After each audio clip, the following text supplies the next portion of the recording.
So, do you want me to take our glasses? Because I did drink out of them. I now welcome Conservation Council of WA, Nuclear Free WA and Sustainable Energy Now to give evidence today.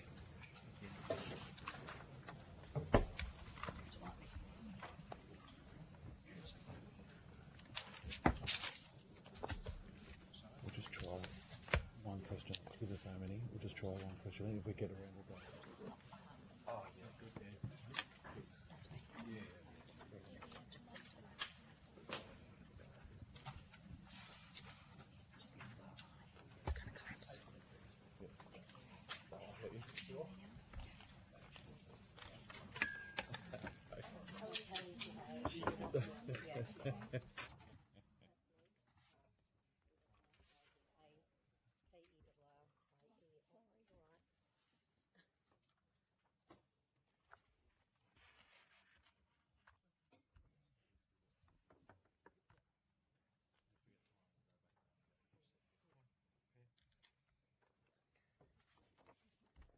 For the Hansard record, would you please state your name and capacity which you appear before the committee, and we'll start with you, Mr. Lilly. My name is Liam Lilly. I am here as the co-convener of Nuclear Free WA. My name is Carrie-Anne Garlick and I am here as the co-convener of Nuclear Free WA. I'm Mia Pepper and I'm here as the Campaigns Director of the Conservation Council of WA. And my name is Giz Watson. I'm the Vice President of Conservation Council WA. My name is Fraser Maywood. I'm here as the Chair of Sustainable Energy Now. Thank you very much.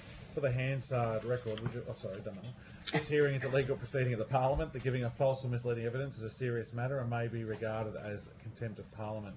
The evidence given today will be recorded by Hansard and attracts parliamentary privilege. Before I invite you to make a brief opening statement and we proceed to discussions, would you please state if you're a current or former member of a political party or a union or an investor in renewable or nuclear industries, please? We'll start with Mr. Lilly. I am a former member of the Greens. I am a current member of the ASU and I have no shares in energy companies. I am a recent member of the Greens, but I'm representing a non-partisan organisation today, and I'm a proud and fully financial member of the Australian Service Union and assume my super fund has investments in energy sources in the form of renewable energy. Thank you. I'm not or have never been part of any political party and I'm a proud member of the Australian Services Union. Thank you. I am a member of the Greens. I have been a member of the Parliament here in Western Australia for 16 years, so I am definitely a Green. I don't have any investments in the issues that we're discussing today. Thank you. I'm not a member of any political party and have no investments in renewable or nuclear energy. Thank you very much. I now invite you to make a brief opening statement before we proceed to questions, and we'll start with Nuclear Free WA. Thank you. The nuclear power is unreliable and unsafe in a changing climate. There are growing instances of nuclear reactor shutdowns in response to climate and environmental conditions, which demonstrate that nuclear power reliability is likely to be undermined in an ever-changing climate where we are certain to experience more extreme conditions. Projected hazards, including extreme heat waves, sea level rise, and altered precipitation patterns, pose significant challenges to the safe and efficient operation of nuclear plants. Additional risks include reduced water cooling system efficiency, clogging due to biological contamination of water streams, water access issues in reactors during droughts, disruptions from extreme storms, and coastal sea level rise. Nuclear power is uniquely vulnerable to increasing temperatures because of its reliance on cooling water to ensure operational safety within the core and spent fuel storage. Research out of Stanford has found that there has been 8 times the number of heat-related outages in the 2010s compared with the 1990s. There were also a number of outages due to ecological responses from warmer weather. For example, larger than usual jellyfish populations have blocked the intake pipes on some reactors. Nuclear reactors require large amounts of water for cooling, which can be a problem in regions that are becoming more prone to drought, such as the southwest of Western Australia. Nuclear fleets will be increasingly threatened by lack of water availability, as well as rising water temperatures in local rivers. For example, 61% of the USA's nuclear energy facilities are expected to face water stress by 2030, potentially forcing them to reduce their generation or even shut down. Australia is the driest inhabited continent on Earth. Fires impacting nuclear plants could be catastrophic, causing damage to the plant and/or preventing workers from reaching the facility to carry out maintenance. The risk profile of nuclear must also be considered in the context of the increasing intensity of extreme weather events. Nuclear plants are often built near water sources for cooling, making them vulnerable to flooding, storm surges, and sea level rise. Storms can cause damage or bring about power outages that force a shift to backup power to run the safety systems required to keep reactors cool. Some examples of disruptions and hazards include Hurricane Sandy causing 3 nuclear plants in New York and New Jersey to shut down in 2012.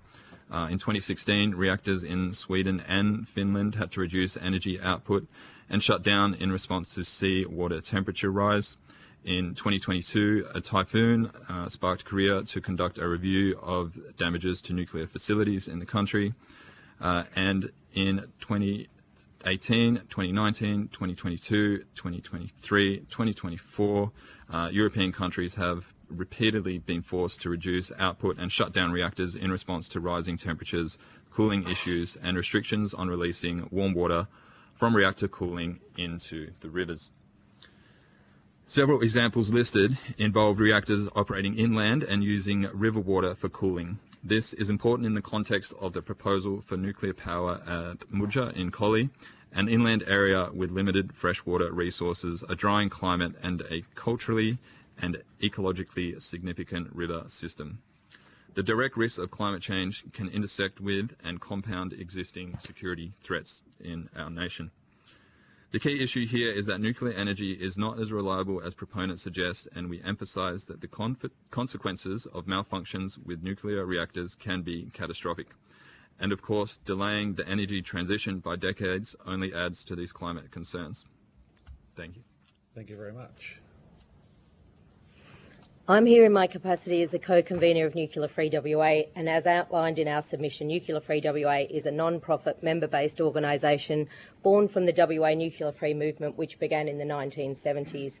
Nuclear Free WA is strictly not aligned to any political party and works voluntarily with First Nations communities, health, union, faith and other environmental organisations and individuals to advocate for the protection of our environment, communities and workers from the threat of the nuclear industry. Western Australians have long-standing and proud anti-nuclear history and have resisted nuclear power, nuclear waste and uranium mining for decades. Today I would like to take the opportunity to amplify the voices of the often unheard vulnerable communities at the forefront of the nuclear industry.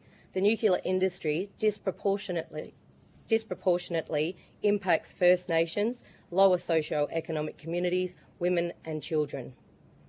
For the past 2 decades, I have walked the whole nuclear industry chain, from uranium mining along transport routes, visiting reprocessing plants and fuel fabrication plants, old and next generation nuclear power plants, fast breeder reactors, proposed radioactive waste sites going kilometres underground, to weapons of mass destruction.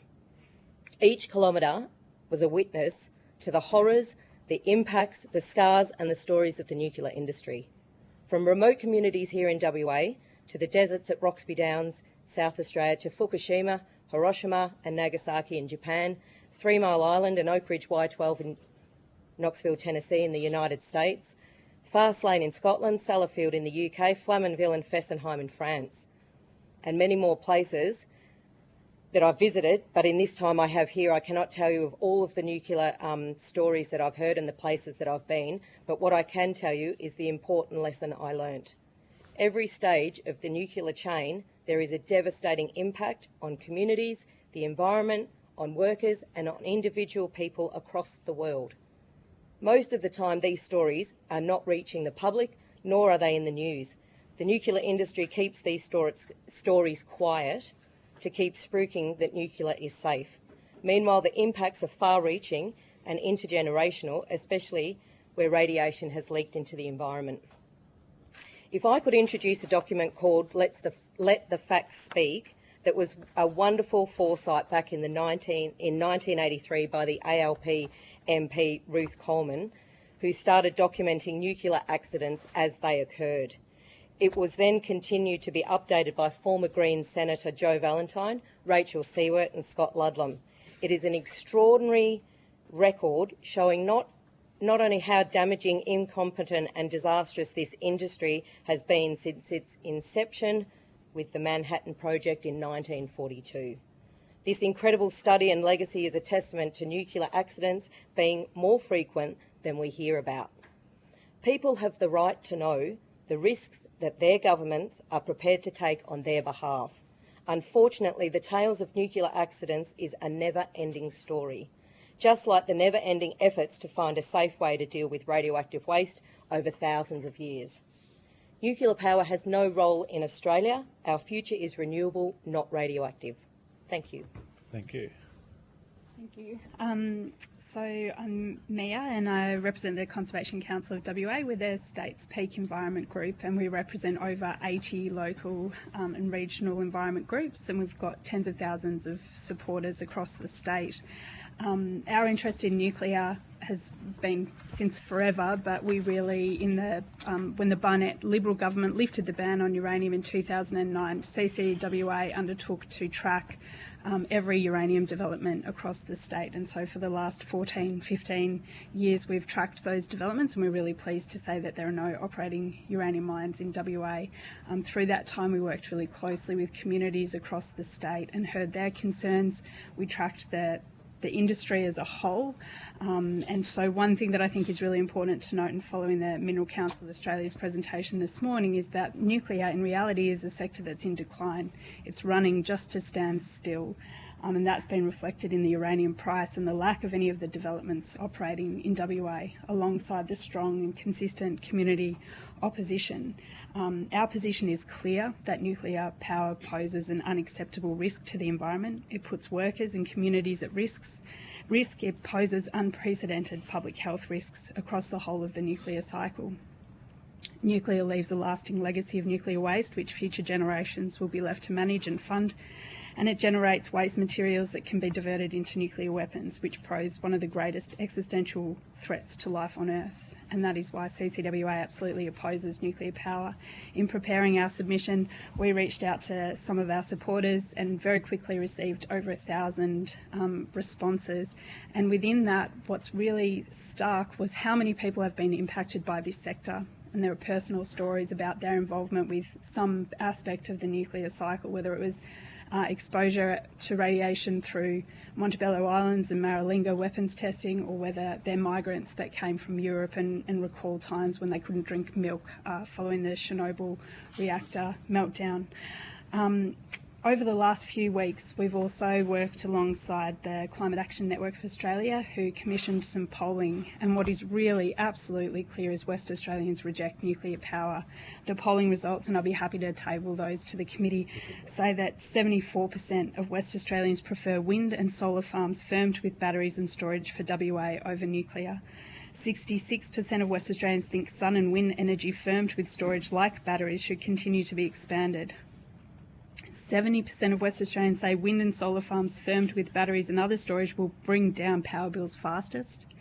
And 73% of West Australians believe that wind and solar firmed with storage like batteries and pumped hydro would be the safest form of energy generation for WA as climate impacts such as fire, flood and drought worsen.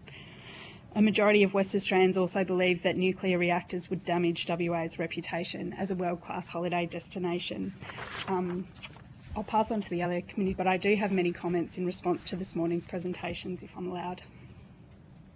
Thanks very much. Thanks, Chair.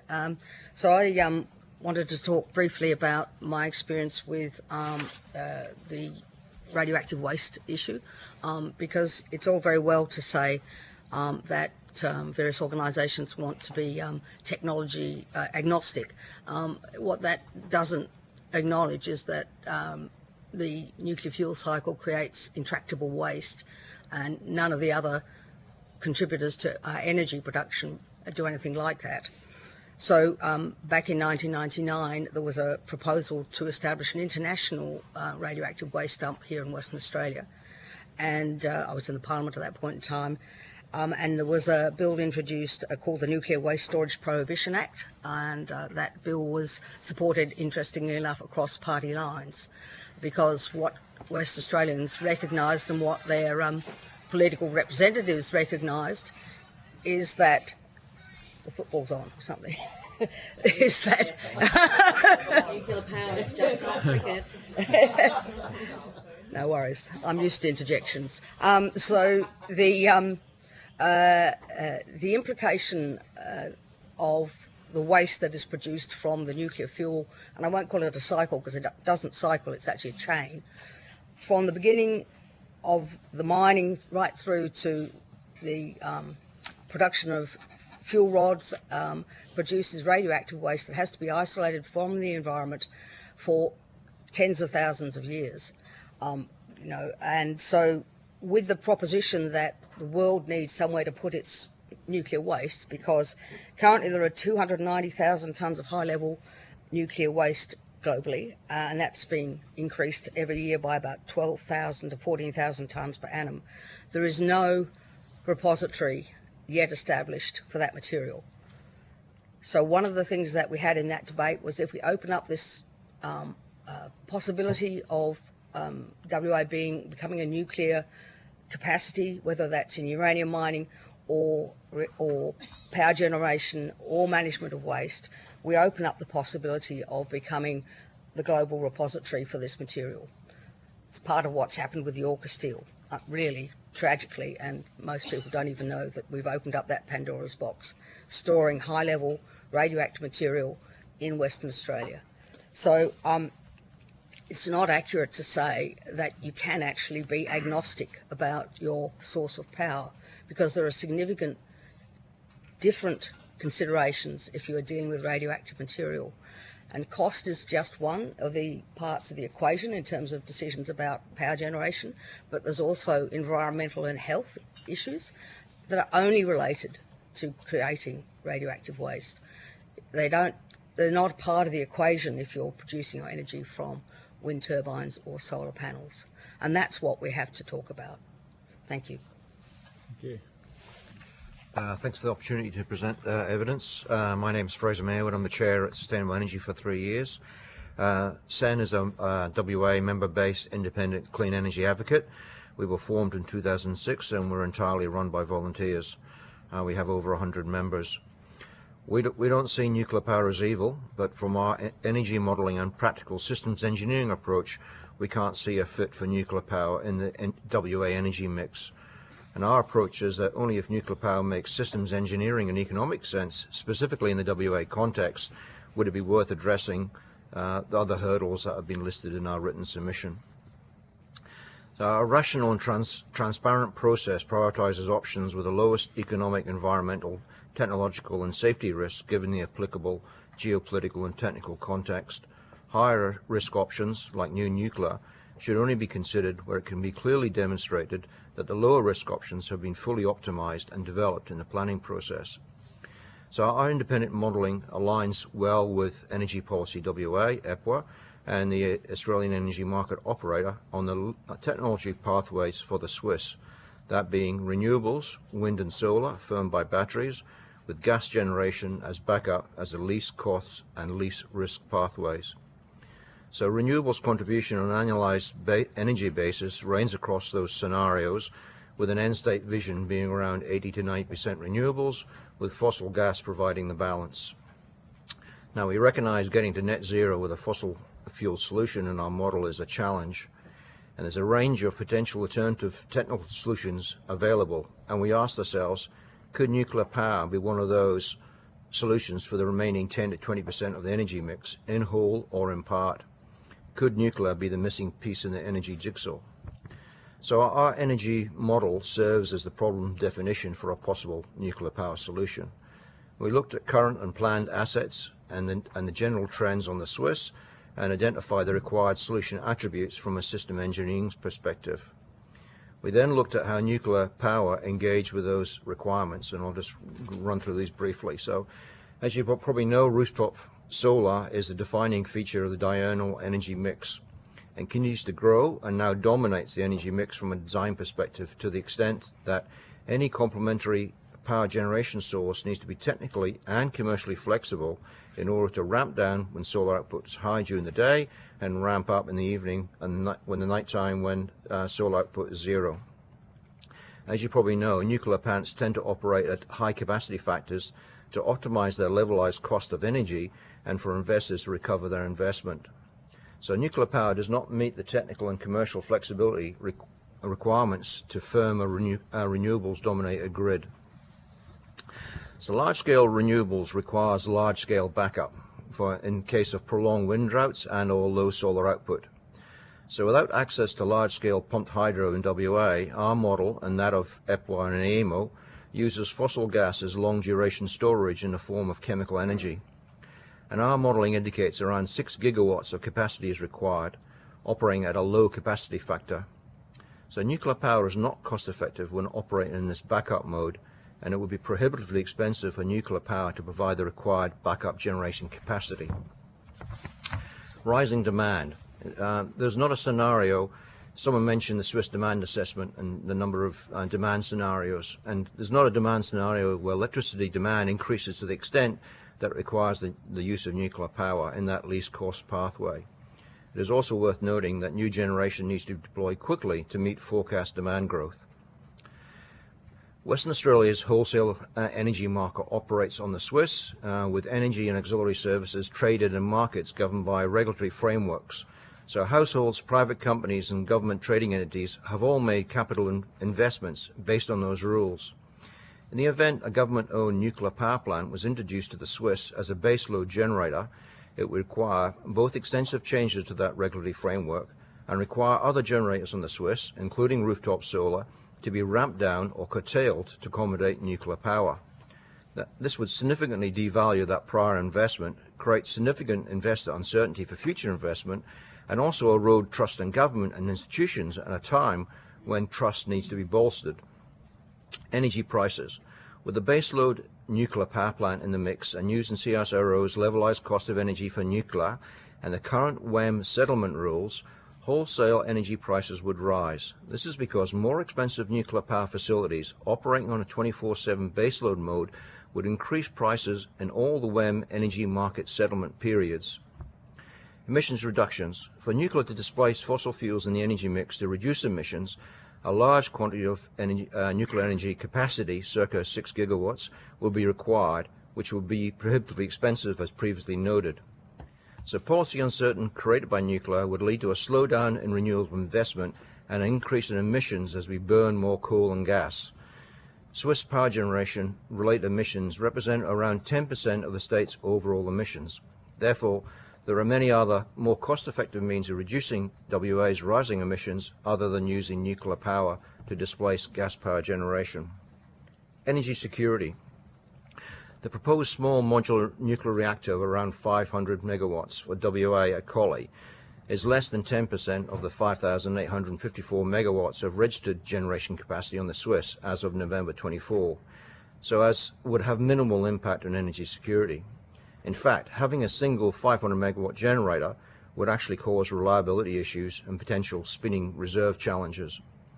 So extending the life of coal would introduce more risk from failures in the supply chain and operational plant. Timely solution. The LNP proposal of building 7 nuclear reactors, presumably sequentially to capture the nth-of-a-kind learnings in managed supply chain, would take years to plan, build and commission, by which time other more cost-effective and more readily deployable technology will have solved the Swiss challenge. So overall, while considering just the limited selection of technical and commercial criteria, demonstrates that nuclear power in the Swiss, and probably on the NEM for similar reasoning, is currently not an attractive option. Thank you. We'll start with Dr. Ryan on this one. Just one question. Oh, thanks, Chair. Ms Watson, I might go to you if I may. Yeah. Given your concerns regarding radioactive waste and the complexities related to that, I just like to give you an opportunity to respond to the fact many people say, well, renewables, result, inevitably in production of significant amounts of waste as well. People often cite the limited life expectancy of solar panels and wind turbines. Would you like to respond to that criticism of the paraphernalia associated with renewable energy production? Yeah, well, I guess any technology has a lifespan, and you need to either reuse the components or recycle or dispose of. And yes, there's going to be some interesting challenges with particularly solar panels, I believe. But I would go back to the point that there is this sort of broad brush suggestion that nuclear waste can be managed safely and has been managed safely, and that is entirely contestable. There have been leaks from tailing structures. The cleanup of Rum Jungle has been extraordinarily difficult and not complete, and has leaked radioactive material into the environment. And when you're talking about material which health scientists say needs to be isolated from the environment for tens of thousands of years, that is a legacy that we are leaving for future generations unlike anything else. And it's already happened in other countries, and it continues to happen. And what we say is that we don't need to do that here, because we've got ample renewable energy sources that don't produce that sort of waste. It's not just waste per se, it's what is the attributes of this particular sort of waste. Thank you. Thank you, Dr. Ryan. Deputy Chair. Thank you, Chair. Thanks very much for coming along today. One of the benefits often stated about nuclear energy is the density of the fuel. And going to the point you made before, Ms. Watson, about its wind turbines and solar panels, about which we should speak. If you compare the two, we've heard evidence along the lines of compared to a nuclear solution, if you had a renewables only solution, solar would take up about 75 times the land of a nuclear plant. Wind far more, up to 360 times. A recent article in the Daily Telegraph suggested that the Coalition's plan, which includes zero emissions nuclear working alongside renewables, would avoid the impact of more than 12,000 square kilometres of land. 12,000 square kilometres of land. My question, which I have to go to all of you, is does it at all concern you the amount of impact on environmental landscapes, prime agricultural land, that we might be going down the path of with this renewables only approach? Does that at all concern you? Whoever would like to start. I'll start if I can. Thanks for the question. One thing that the environment movement across the Conservation Council of WA and our member groups have raised consistently with us over the last year is this concern around the federal and state environmental laws. And we've seen at a state level an erosion of our state laws over the last year. And at a federal level, we've been incredibly disappointed to see the continual frustration around the passing of federal environment laws.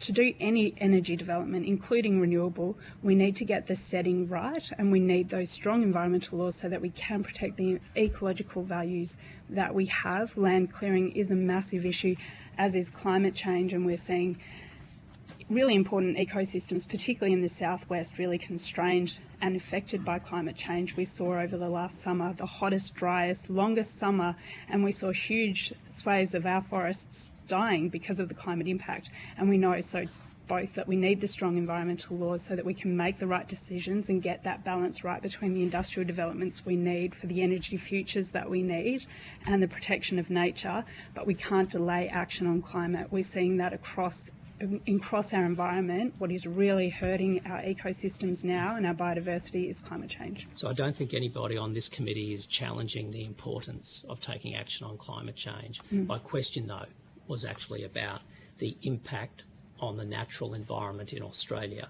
if we do have a renewables only grid, so up to around about 96% of the grid, a rollout of industrial scale renewables without having that dense additional solution in there that can avoid a lot of that.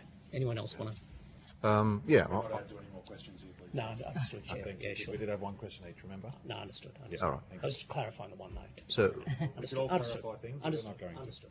Thank you. so clearly, development can be done in a number of ways. So clearing virgin forest for putting wind turbines in is not responsible development. So putting renewable assets on degraded land is obviously more acceptable. And here in WA, we've got 500,000 households with over 2.5 gigawatts of renewable energy on the rooftops with no environmental impact. So environmental impact is always a concern, but I think there's a way of doing responsible development that could be nature positive. Could I just add one further thing? Nuclear fuel rods are about the size of this pencil here, and you wouldn't want to be next to this for more than 30 seconds to get a lethal dose of radiation. So the scale, the size of something is not the question. It's its nature. That's science. When we talk, there's been a lot of conversation about facts in this debate. The fact is that you want to have one of these nuclear fuel rods close to you for more than 30 seconds, you will get your entire lifetime's dose of radiation. So size is not actually the question. No one else wants to? Mr. Maywood, thank you for your analysis on electricity prices, and as a West Australian, I always want to understand what the impact is going to be to West Australian households.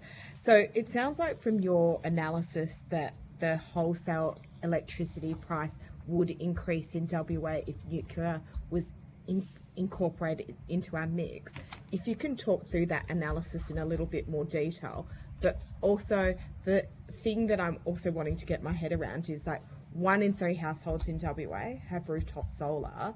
Do you think that there is a danger that we'll need to switch off solar power electricity from households, and those households will have to pay more for their electricity to get that electricity from nuclear power plants? And do you think West Australians would like that? Right. I'll make it the second point first. So clearly we're in transition, and we're starting to get into the messy middle, where we're not at an end state vision. So additional rooftop solar has driven the requirements for large scale energy storage, and we're in the midst of rolling that out now, and that's sort of flattening the duck curve, and that will then make the grid a lot more stable. And so rooftop solar will have less of an impact from a grid stability perspective. So the requirement to switch off rooftop solar would only be for a very short period of time, and only for a period during the transition. So longer term, when we have more behind the meter storage, especially at home, and we encourage self-consumption and even export limits to the grid, we can have a much more robust and resilient grid. So this issue about rooftop solar is only a temporary issue, and it's to be embraced because, to be honest, it's what's driven the energy transition in WA. So back to your question about nuclear energy in the mix in terms of wholesale prices. It's a bit of a complex situation because generators bid into an energy market. So you have different markets. You have a capacity market, and you have an energy market, and you have an auxiliary services market. It gets quite complex. But in principle, you have a certain demand to meet, so you have a certain load that you need to meet, and you have a number of generators that are stacked up that can offer a certain amount of energy at a certain price, so certain dollars per megawatt hour.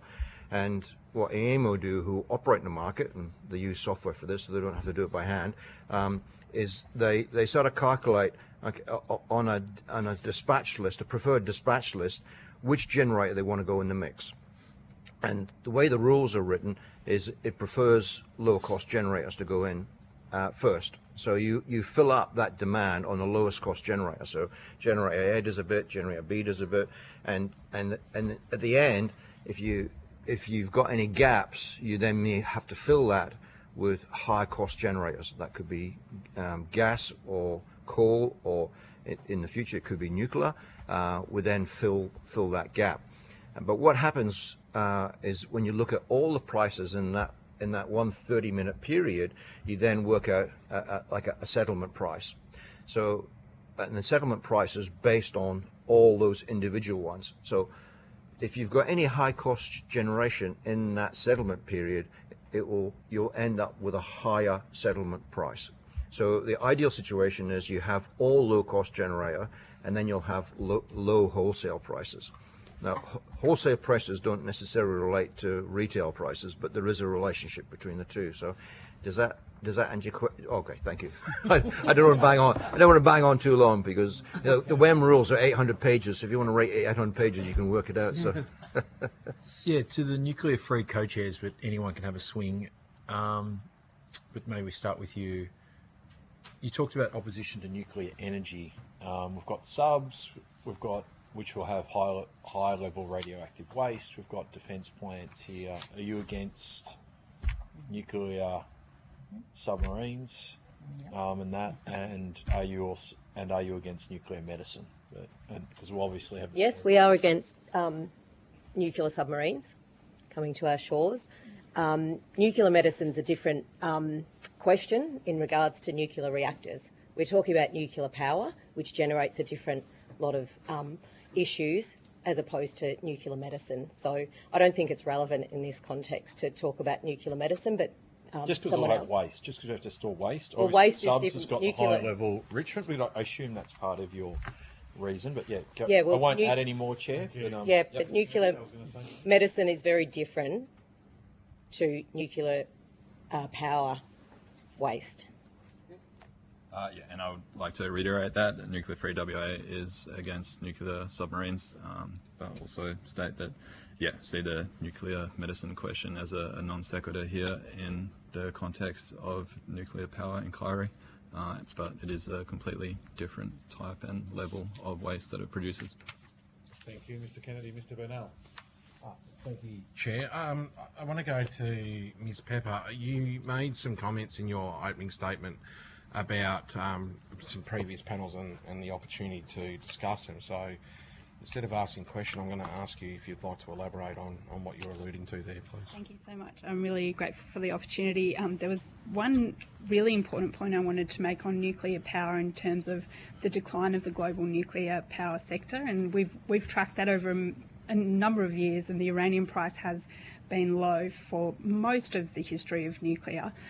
It dropped dramatically following the Fukushima disaster, but it was already tracking down after a 2008 sort of bubble in uranium off the back of the nuclear industry's last pitch at nuclear as a climate solution.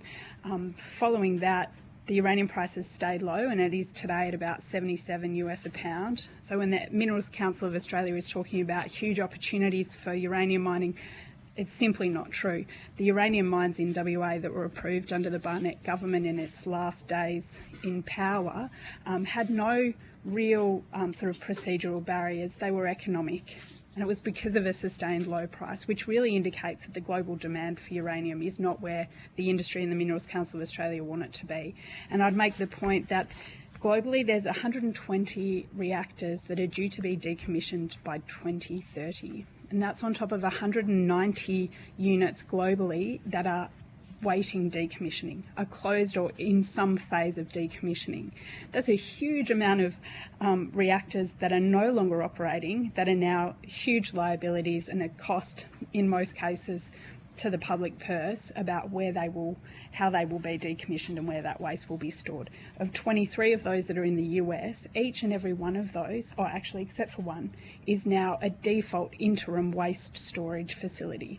So when we talk about nuclear reactors, it's disingenuous to talk about them as anything other than a nuclear waste facility, as an interim storage, because there is no high-level radioactive waste facility in operation in the world, bar one. Maybe, it took 25 years, $4 billion later, and is maybe just about to accept its first nuclear waste. So the global inventory of nuclear waste is significant. The decline of the industry is really substantial, and what we're seeing now, I believe, is a last-ditch attempt by a dying industry to claw into new markets like Australia, and I really hope that this committee can see that for what it is. The uranium price in WA and its impact on the WA uranium miners has also been really clear. None of these projects are going ahead. None of them will, because of both public opposition, but really because of the economics of the sector. Thank you. Thank you. Dr. Molino? Oh, thanks very much, Chair. And thanks for your evidence today. I was just interested in your thoughts on the fact that we've received evidence that in comparable democracies, the construction and delivery of nuclear plants has turned out to be highly uncertain and often delayed, involve significant time delays, often up to 7 to 10 years, and significant cost blowouts. Just interested in your thoughts on what implications that might have for the cost and security of energy in WA. That's you. Yeah, I could probably answer it. I guess my point is a lot of people are concentrating on the cost, schedule and risk associated with nuclear power, and our approach obviously is looking at whether the system fit in the first place. So, for me, it's a bit of a hypothetical question as to what the construction period would be. But there's certainly, in my open remarks, I mentioned about technological risk. The CSIRO approach is quite interesting, and the chief economist was on the radio last week explaining their approach as to why they took, rather than the first of a kind, an nth of a kind. And I think what they've been doing is being very generous to the construction period. And as an engineer, we would probably approach it in a different manner, and we would probably approach it from a benchmarking model. So there's a couple of methods you can do. You can do a bottom-up cost estimate, and then what you do also is then do a benchmarking exercise in comparable areas, OECD countries with similar laws and regulations. So I think the figures in CSIRO are probably generous to the nuclear industry and very optimistic. And having been in the oil and gas industry for 40 years, construction in Australia is generally a factor, several factors higher than comparable jurisdictions, say in the Gulf of Mexico. So Australia is not a cheap and easy place to do any large-scale construction. Could I jump in and say one of the examples I'm well aware of is the reactor that's been under construction in the UK since I was there in the 80s. I think they said they were going to build it, and it still isn't complete, and the cost overrun is phenomenal, probably getting up towards double the estimate. I mean, kind of like any big project, I was a builder before I was other things, and you know, the bigger the project, the more likely it is to run over cost, and they simply just keep going because you've already committed that much money. And nuclear reactors are absolute classics in this regard. They're incredibly expensive to build, technically really challenging, and they always overrun in cost, and also they're uninsurable. The only insurance on a nuclear reactor is provided by the government of the day. No private insurer will touch them. I just want to make a comment on that, about small modular reactors. That's, the new sort of reactors that we're talking about. I was in Monju in Japan where there was, that was a fast breeder reactor, and that closed down after billions and billions of dollars being spent. So it is about cost, but also Japan and France already have a nuclear system. They already have the construction, they have the systems up and running, and that's what I saw. We don't. And so to actually build a whole new system really is going to be time consuming, and we don't have a workforce. We don't have, so we lack a workforce, but we also have state and federal opposition to this. So that's going to take time as well. We have no regulatory regime, and we have no social licence costs, and that all adds to the costs and delays to building nuclear power. I don't know the plans of what is planned for Collie, and it would be great to hear what the plans are that you've got, because it's really hard to comment on something that we don't really know what you're looking at. So Yeah, thanks for the question, because it sort of does open up a lot of questions for us about what are you looking at? What are we looking at with small modular reactors when we know that they don't exist in the world? So yeah, it'd be great for you guys to comment on that. Maybe you could have that conversation with the Deputy Chair after the hearing. Yeah. Could I just add one thing about small modular reactors? There's two things. One is they're not small, and the other thing is they're not modular. So when we talk about modular construction in the oil and gas or mining sector, generally modular means they're built off-site and they arrive in pre-assembled units and large skids and then transported by road. But small modular reactors don't fall into that category, so it's a bit of a deceptive term. It's more an aspiration than it is a reflection of reality. Thank you, Miss Watson. Or Honourable Watson, sorry. Just a question around the insurance that you just said. The government of the day has to insure that plant. Do you know about the insurance for properties next door, the farms, the people right next door? Do you know anything about that? I imagine it might be somewhat expensive. It's interesting because in the era of climate change, one of the biggest sectors that is reacting to that is, of course, the insurance sector. So, insuring for climate events, but also insuring for high-risk industries like the nuclear industry. Yeah, I don't know whether they would insure the safety or the properties adjacent to a nuclear reactor. No worries. Thank you very much for your time today, for all your evidence. If you've been asked to provide any additional